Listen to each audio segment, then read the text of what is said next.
Welcome, Dolphin fans, to X's and Omar Live. Filling in for Andrew Carter this week, I'm multimedia reporter Steve Speckis with Miami Dolphins beat writer Omar Kelly. Who was dressed by his wife today. Dolphin fans, we got a lot to talk about. We got the Falcons game on Friday. We've got Twitter questions from you guys, and we've also got to say goodbye to some Dolphin fans. So let's get it started. Kickoff! Omar, we got the Dolphins opening their preseason tomorrow night. Wow, against the Atlanta Falcons up there in the Dome. What are we looking for in this game tomorrow night, and what are your expectations? Well, it's really not going to be a crisp game just because the team has only had 2 weeks to practice. They've had pretty much a scrimmage and a half to really prepare. I think you're looking for hopefully some sharp play from the defense, considering they've only changed one member of the unit, which was Kevin Burnett is coming in for Channing Crowder, who right now is retired, strangely enough, hard to say that, after 6 years in the NFL. The defense should be hitting things in stride because there isn't much change to Mike Nolan's scheme. The pieces are the same. Even some of the backups are the same. But you'll be interested to see how A.J. Eads and Jared Odrick get into the flow. Some key battles that I'm interested in watching would be the free safety spot between Rashawn Jones and Chris Clemens, and obviously the second tailback, Daniel Thomas, Lex Hilliard, Corey Sheets. Which one of these guys is really going to excel? And of course, we can't ignore the quarterback position. Chad Henne's got to end some of the erratic play, which is something that I addressed in a blog this morning. And also, I'm curious to see what Matt Moore brings to the table. He doesn't really have a top-notch arm. However, he seems to have a little bit of Chad Pennington in him in terms of ability to dink and dunk the ball down the field. Twitter time! Twitter time, and we have a couple of Twitter questions sent to @Omar Kelly. The first, Omar, is from @Ryan Platt. How do you expect Messi and JT to play? 50-50?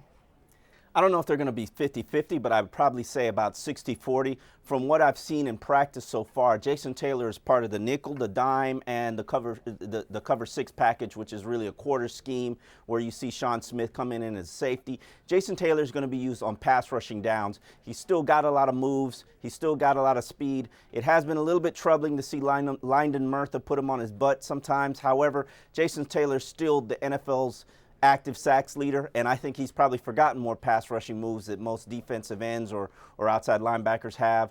I definitely see Messi playing on running downs and also dropping back into coverage. So this brings a lot of versatility to the scheme and probably will help Cameron Wake avoid a lot of double teams. Blog roll!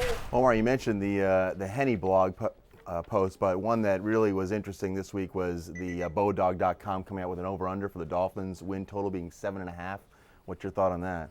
Sounds about right in terms of really, they've got a good defense. They're rebuilding their offensive line, and they've got erratic quarterback play. That nothing's changed from the past 2 years. So, maybe the defense has gotten a little bit better. So I would say 7.5 is about accurate in terms of what you should expect from this team. However, if that quarterback play gets to the next level, whether it be Chad Henne or Matt Moore, I definitely think the Dolphins can be a 9 or 10 win team.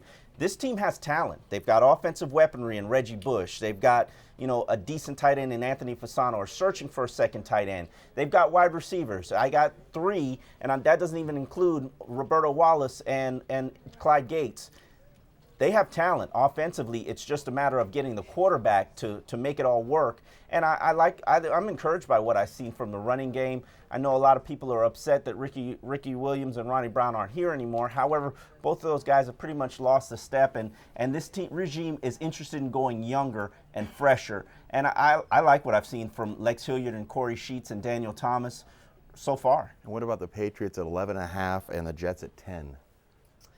I thought the Patriots was just about on point. I mean, you've got the best quarterback in the game. It's hard not to give you 10 wins. That makes sense to me. The Jets, that's a little bit high, and I think that's a little bit of a Rex Ryan inflation. I really think the Jets have really become a worse team. If you look at it, they lose Brad Smith. They lose Braylon Edwards. Who is really their number 2? Are you really counting on Derek Mason? And I like him a lot, but, who's your number 3 wide receiver? You look at the running game, LaDainian Tomlinson isn't getting any younger. You look losing Jason Taylor. He gave them 5 sacks last season.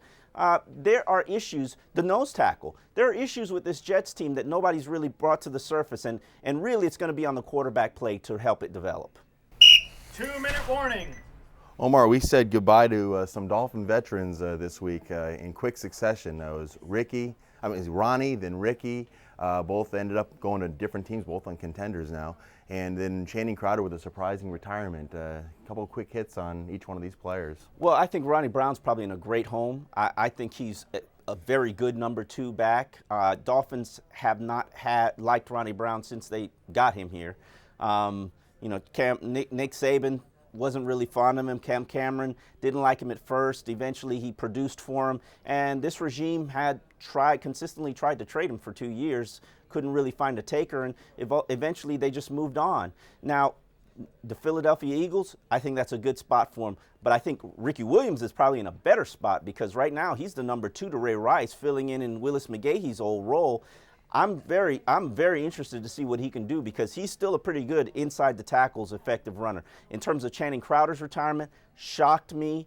I wouldn't be surprised if Channing plays. I think that the point right now of his retirement is he's got a pregnant newlywed wife. He's he's got other focuses right now. He's about to have a baby. And, Channing doesn't want to participate in training camp. Also concerns about whether or not he can pass an NFL physical. But I think a team that calls him probably in week 1 or week 2 after losing their starting running backs, after veteran salaries aren't guaranteed, will definitely draw some interest from Channing. So I definitely hope that he's still working out and is interested in continuing his career. End of regulation. So that's all the time we have for this week, and you can watch this version of X's and Omar on sunsentinel.com. And for Omar Kelly, I'm Steve Speckis, in for Andrew Carter, and see you on sunsentinel.com.